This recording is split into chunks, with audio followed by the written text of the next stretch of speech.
Hi, hello. In today's video, I will be drawing a Willamina for my D&D portrait series.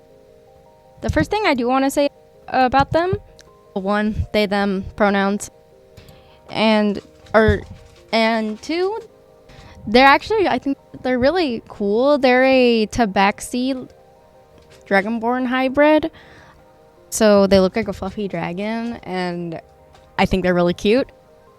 So yeah, on to the, and when I was sketching this, I was trying to make sure to keep the proportions realistic. I'm not very great at drawing animals or furries, but I made an honest attempt, and I think it looks pretty good. So yeah, all right, on to the on to Willie's backstory. So they were left at an orphanage run by a, oh no, more words I can't, Sylphid matron by unknown parents. They were bullied for being a hybrid. They were pushed down a flight of stairs in the orphanage. They broke their right leg and it never healed properly. They almost got adopted a few times, but didn't because of their leg and then like medical issues because of it. They know the saxophone from an old musician and that they lived with when they during a runaway attempt. They started to learn how to be a druid from a lower ranking official in the Cabaretti family and doing small favors for them after being caught attempting to steal an artifact from them. They were generous enough to keep their eyes on them rather than just off them right there. A growth spurt rendering their current crutches unfit to use properly. Complete first leg of druid training with no hiccups. Cabaretti family still not paid off from their attempt to steal one of the family's artifacts. That's all the bullet points that Willamina has. So yeah, they're a little, what's it called? They're a little orphan. I'm not laughing because it's just both the furry characters are orphans. I just think that's funny.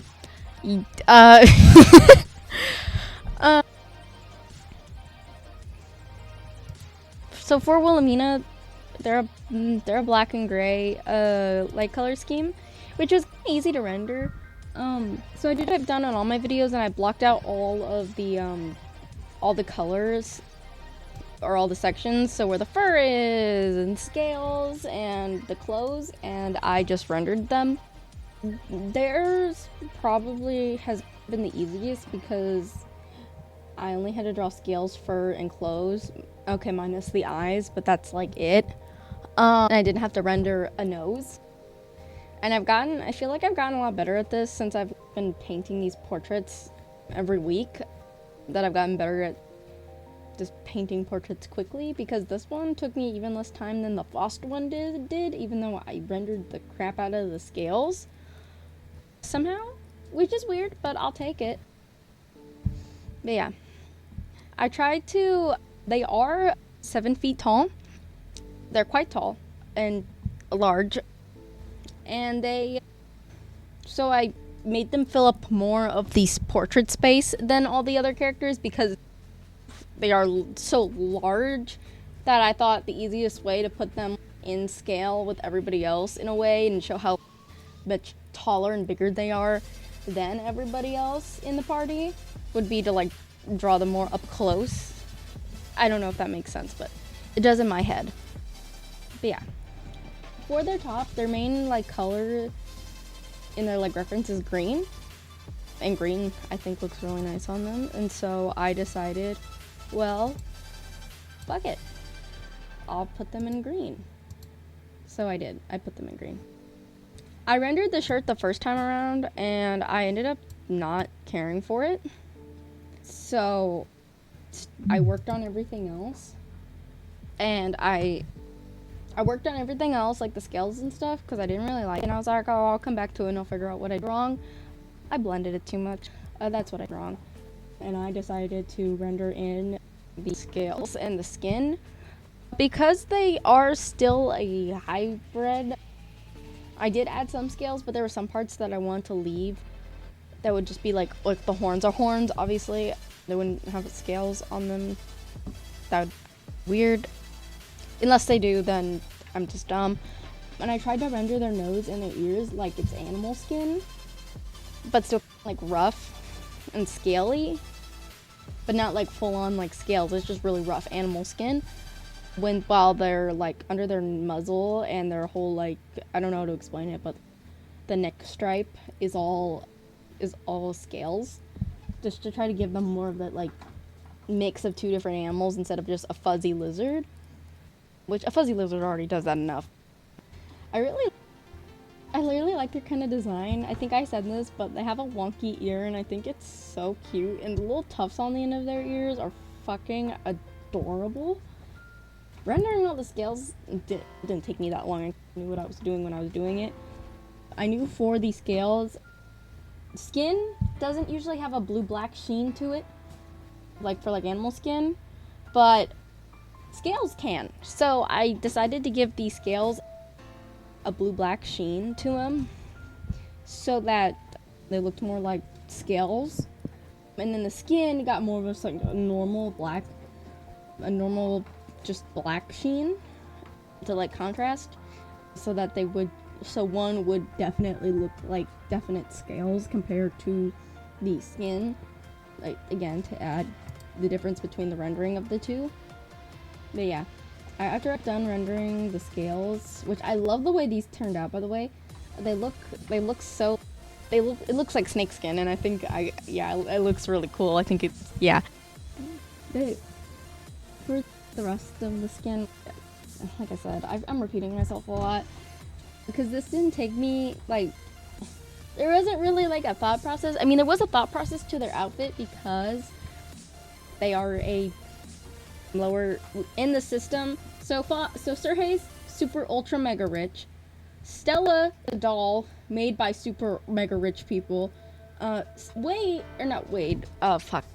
Faust is rich, is decently rich as a casino owner, and then there's Willamina, who is a runaway orphan. Poor thing. What I'm trying to say is, I tried to make their outfit kind of show their richness in a way. Not like super. Sergei has all this intricate on his outfit because he's super mega rich, right? King and queen rich.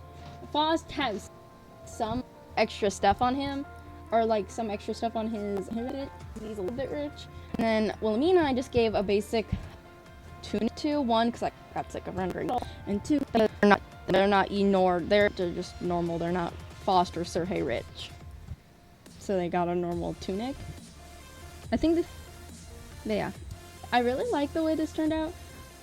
When I got done rendering the skin, I realized it still looked like scales, which is not what I exactly wanted. So I think I went back in and shaded it extra to make sure it didn't look like skin. And then for the horns, I just shaded them like they were like horn material. I'm not sure how to explain that. But yeah. After that, I added some highlights to make sure the skin still looked shiny, because I like me some shiny skin. It's fun. And then after that, I started the rendering of the actual fur. So for this, because they have dark gray black fur, I used a black base, and then I color picked to their fur color, and then I just started adding the fur over the black base to add. It adds like a form of shading, and it looks painterly. It looks like I painted it. I don't know how to explain it other than when I do hair or skin like this, it looks like I painted it with like acrylic paint. And so whenever I want something to look more painterly, I do that. Which is what that's the technique I've done in all my videos for this series. Is that we haven't had our next section yet, so I don't have much to say, but I do know we are going to go out shopping and do some like world exploring before doing the next mission, and I am really excited to see more of everybody's personalities and stuff. Like, it's gonna be so fun. But yeah, after that, I rendered their face. After I rendered their face, so I added in some definition by adding in some of that darker black back to the side of the muzzle where there would be shadow, and adding some highlights of a lighter gray because the fur would obviously have like highlights to it. And then for their fluff, I did the same process where I just rendered over it, and then I added in some darker strands to like show shadows. I try to make sure they looked extra fluffy because in my mind they're really fluffy and soft and like really fluffy, and so I wanted to capture that like fine hair, if that makes sense, that softness of fine hair. And I think I captured it pretty well. I like when I see the hair, it kind of reminds me of my cat's hair, Violet's, and she has like baby fur, and that's like the goal. I also tried to make her face shape like Violet's because Violet's kind of a fluffy cat, so I made sure to give her the same cheek fluff that Violet has. Fuck. Their pronouns are they, them. I'm just thinking of them and the cat and my cat at the same time. But I'm giving them the same neck fluff as my cat. And then for the eyes, I rendered it on the same layer as the fur. And then I rendered over it so that they could have these bright, dark pupils. And they have lizardy eyes because they're half dragonborn. And so they have little gecko-y eyes. And I think that's really pretty, actually. Okay, in Baldur's Gate 3, when you see Lae'zel's eyes are so beautiful. If you see them up close in the character creator, yeah. And I think Willamina's eyes, they're also so beautiful. But yeah, that is my drawing of Willamina. I had a fun time drawing it. It looked nice. I really like the way it turned out. They look fluffy and great, and I can't wait next week to finish off this series with Krill. So yeah, thank you guys so much, and I will see you guys in the next video. Bye bye. And one last thing, if you like this video, you should subscribe. And if you like my art, you should subscribe. And if you're new here, you should subscribe. If you like D&D, you should subscribe. All right. Okay, now I'm actually going. Bye bye.